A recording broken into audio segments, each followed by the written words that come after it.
നടിയെ ആക്രമിച്ച കേസിലെ മുഖ്യപ്രതി പൾസർ സുനിയുടെ വെളിപ്പെടുത്തലിൽ റിപ്പോർട്ടർ ടിവിയോട് കടപ്പാറ അറിയിച്ച് അതിജീവിതയുടെ കുടുംബം. ആർ റോഷിപാൽ ജീവൻ പണയം വെച്ച് നടത്തിയ മാധ്യമപ്രവർത്തനത്തിന്റെ ഫലമാണ് പൾസർ സുനിയുടെ വെളിപ്പെടുത്തലെന്ന് ബന്ധു സമൂഹമാധ്യമങ്ങളിൽ കുറിച്ചു. അതേസമയം തുറന്നു പറച്ചിലൂടെ പൾസർ സുനി ജാമ്യവ്യവസ്ഥ ലംഘിച്ചതായി പോലീസ് കണ്ടെത്തി. ഇത് സംബന്ധിച്ച് Ernakulam rural special branch DYSP അന്വേഷണ സംഘത്തിന് റിപ്പോർട്ട് കൈമാറി. നടിയെ ആക്രമിച്ച കേസിൽ നിർണായക വിവരങ്ങൾ പുറത്തുകൊണ്ടുവന്ന സാഹചര്യത്തിലാണ് റിപ്പോർട്ടർ ടിവിയോട് അതിജീവിതയുടെ കുടുംബം കടപ്പാട് അറിയിച്ചത്.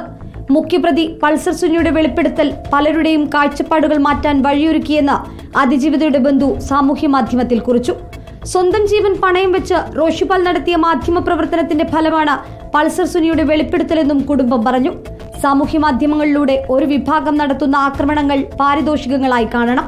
തുടർന്നും ധീരമായ പോരാട്ടം നടത്താൻ ആർജവമുണ്ടാകട്ടെ എന്ന് ആശംസിച്ചാണ് കുറിപ്പ് അവസാനിക്കുന്നത്. അതിനിടെ പൾസർ സുനിയുടെ വെളിപ്പെടുത്തലിൽ സ്പെഷ്യൽ ബ്രാഞ്ച് ഡിവൈഎസ്പിയുടെ അന്വേഷണ റിപ്പോർട്ട് ക്രൈംബ്രാഞ്ചിന് കൈമാറി. ജാമ്യവ്യവസ്ഥ ലംഘിച്ചെന്നാണ് റിപ്പോർട്ടിൽ ചൂണ്ടിക്കാട്ടുന്നത്.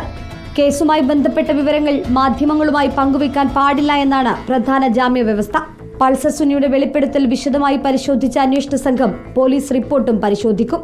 നിയമപരിശോധന നടത്തിയതിനു ശേഷമാകും തുടരന്വേഷണവുമായി ബന്ധപ്പെട്ട തീരുമാനമെടുക്കുക. യുവനടിയെ ബലാത്സംഗം ചെയ്യാൻ നടൻ ദിലീപ് 1.5 കോടിക്ക് കൊട്ടേഷൻ നൽകിയെന്നാണ് പൾസർ സുനി വെളിപ്പെടുത്തിയത്. ദൃശ്യങ്ങൾ ചിത്രീകരിച്ച മൊബൈൽ ഫോണും മെമ്മറി കാർഡും എവിടെയാണെന്ന സൂചനയും വെളിപ്പെടുത്തലിലുണ്ടായിരുന്നു.